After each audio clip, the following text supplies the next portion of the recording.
It is a real privilege for me to be here on this occasion to mark the 50th anniversary of the death of Sir Winston Churchill and to be introducing two very distinguished historians to open this session. The funeral with which we saw those powerful pictures remains an extraordinarily strong personal memory for me. I was 21 at the time, and my father, Richard Dimbleby, who I suppose in this country was something of a combination, he was unique, but something of a combination between Ed Murrow and Walter Cronkite, the way in which he was held, the regard in which he was held by the British public. It was the last year of his life as well.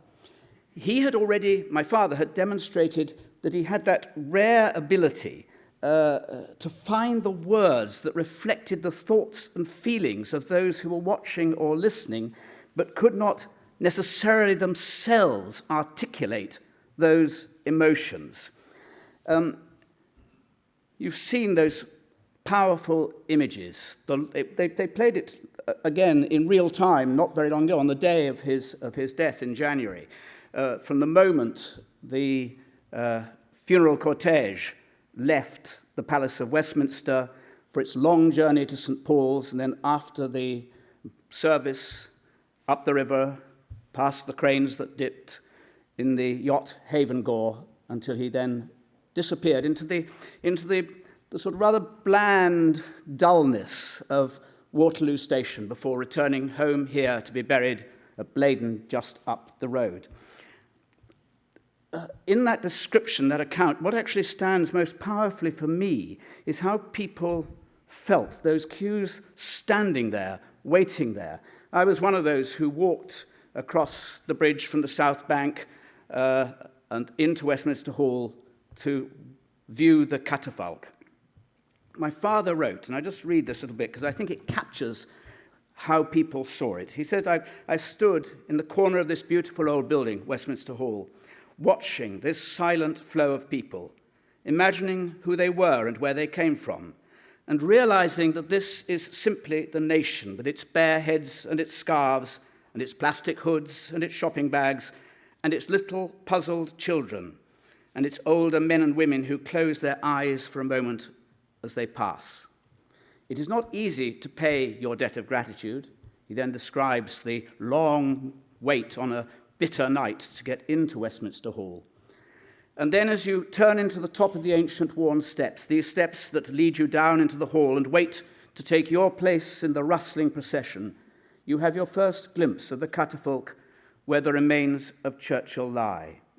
It is small and simple and still, and almost before you have time to take in even this detail, the beckoning white glove of the silent policeman tells you that you're delaying those behind you. There were something in excess of 350,000 people who paid their respects over those few days before the final ceremony. And he asked a question: what have they done when they've passed by? Have they just seen something stirring and serene, something stored in the memory and told to little children in the years ahead? Have they paused to pray for the soul of a great man released from the imprisonment of enfeebled old age? Or are we all, as we gaze upon this very moving scene, trying to say thank you in our hearts to the man whose inspiration saved it all? And he ended that particular broadcast by saying, "We shall never see Winston Churchill again, but we may do well to print this scene deep in our memories, for many will talk of him that are yet unborn." The funeral was incidentally had a code name, like so much of the wartime life in which Churchill was so dominant. Its code name was Operation Hope Not. It goes without saying, you saw the pageant yourselves just there. And it was ghosts of the past. It was the end of an era. People outside St. Paul's, the grand figures, Lord Attlee, Lord Avon, the former Foreign Secretary, Attlee, of course, former Prime Minister, Harold Macmillan, former Prime Minister, General de Gaulle, Churchill's nemesis for much of the war, and President Eisenhower, General Eisenhower, D-Day Eisenhower. It goes without saying that Churchill was a giant of that century, a great wartime leader who rallied the nation, gifted with an incomparable gift for language and for rhetoric. But he was, in my view, far more than that. Sometimes he's been derided as lacking strategic judgment. He was a visionary, he was a diplomat, and, critically, he was armed with a strategic perspective, though he got things wrong, that shaped the course of the Second World War. He inherited the authority as Prime Minister in May 1940 at a point where many people in Britain, as well as in Germany and in Italy, thought that it would all soon be over, that, to use his favourite phrase, someone would rise up in this nation of Britain to, quote, parley with the Nazis. His second letter to Roosevelt, who he was swift to make contact with, knowing that without the Americans coming in, we might not lose, but we would certainly not be able to win. His first letter as former naval person, his little rather delightful conceit in all his correspondence. If we go down, he warned, you may have a United Nations of Europe under the Nazi command far more numerous, far stronger, far better armed than the New World. I know well, Mr. President, that your eyes will have searched these depths, but I feel I have the right to place on record the vital manner in which American interests are at stake. As many of you will know, the polls showed that at that stage most Americans wanted to stay out of the war, even if it meant Britain going under.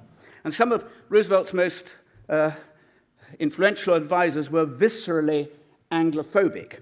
You only have to read his, here I know and speaking later, Andrew Roberts' great book, Masters and Commanders, to know that virtually none of them, had any sympathy whatsoever with Britain and Churchill's obsession with Middle East and with empire. One of the key figures in this attitude was General Stilwell, Vinegar Joe, as he was known by those who worked with him, as well as those who were opposed against him, writing at one point, the Limeys want us in committed. They don't care what becomes of us afterward because they will have shifted the load from their shoulders to ours. The Limeys have the president's ear while we have the hind tit. The relationship that Churchill established with Roosevelt, self-evidently, crucially important. He wooed, he warned, and he pleaded. And their political chemistry through their correspondence and through their meetings is wonderful to behold. He in a context in which those two men defined the Western alliance in the war against Nazis. Roosevelt's dexterity, stealth, and ambiguity. Just before the 1940 election, promising the people of Boston, I've said it before and I'll say it again, your boys will not go into any foreign war. Ambiguity was his brilliance as well as his strength. Pearl Harbor, Churchill as an imperialist in the eyes of many Americans, fighting for American engagement, support in the Middle East, and support in North Africa. This is just after Pearl Harbor. There's a dinner party in the White House. Roosevelt gestures towards Churchill and says, you know, my friend over there doesn't understand how our people feel about Britain and her role in the life of other people. It's the American tradition, this distrust, this dislike, and even hatred of Britain. As a people, as a country, we are opposed to imperialism. We can't stomach it. Churchill's great achievement was to persuade the White House, first to provide vital quantities from Britain's perspective in the Middle East, which led to the victory at El Alamein, and then after Pearl Harbor, after long, fierce, acrimonious, sometimes duplicitous negotiation, to persuade the Americans that the defeat of Hitler should precede the defeat of Japan. And his most astonishing diplomatic achievement, which was to shape the course of the Second World War, was to convince the president that rather than confronting the Germans on the soil of Europe, he should send the GIs, our boys, to fight Nazism on the soil of Africa, in the process helping to sustain a British empire which most Americans abhorred in a faraway continent, as they say, of which almost all of them knew nothing and cared less. And then, and this was part of his beguiling chutzpah, He even wrote in a cable to the president, once he had won that argument, that North Africa was the true second front. He was an extraordinarily skillful diplomat. Imagine how he not only dealt with Roosevelt and helped Roosevelt bring America in, he was also astonishing with Stalin, whom he abhorred. He loathed communism. He would have been delighted in some part to have seen communism vanquished even before the Second World War. However, he goes in August 1942 and wins a relationship with Stalin, which starts off appallingly badly and ends up with an awful lot of alcohol and smoke and food in relatively good spirits. I put it very, very simply. He behaved very badly, appallingly. He treated his generals, those under him, with a contempt sometimes and a bullying, which was even those who admired him regarded as shameful. Brooke, the chief of the Imperial General Staff, after describing in his diaries after one of these tempestuous war cabinet meetings, he comes out, Churchill says, with remarks such as, "Have you not got a single general in the army who can win battles? Have none of them any ideas? Must we continually lose battles in this way?" Brooke incidentally then describes how under those circumstances he used to, what do? I put up my umbrella and listen in silence. But the threat that Churchill was under in these early years of the war, he has to tell us he's under attack in this country, in some of the press, some politicians. There are motions of confidence. He's always going to win them, but there are nonetheless motions of confidence in the House. And he says in a secret session of the House, "I'm anxious that members should realize that our affairs are not conducted entirely by simpletons and dunderheads, as the comic papers like to predict. Any featherhead can have confidence in time of victory. The test is to have faith when things go wrong." His astonishing energy, his drive, his mastery of detail, his obsession with everything from the guns that were deployed on battleships through to the details of every piece of intelligence that came through Ultra, through to what was happening to the ration books. Were people getting the right ration? Was there a risk that some people would turn against the government because they were short of this food or that food? He could be intolerant, unbearable, but he was revered even by those who did not care for him. The old phrase was, "What can we do with him? What would we do without him?"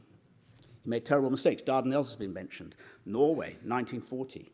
Greece, perhaps 41, although there were very good diplomatic reasons.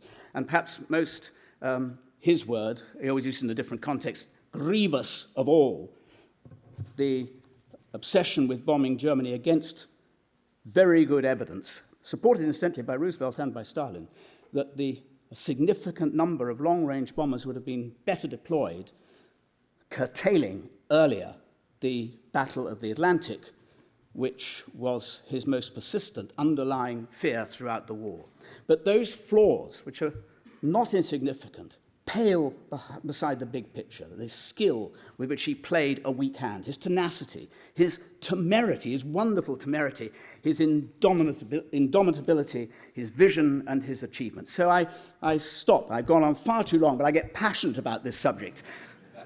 You mean you've detected that? With my father's words at the funeral procession, as they are just about to come out of St. Paul's Cathedral.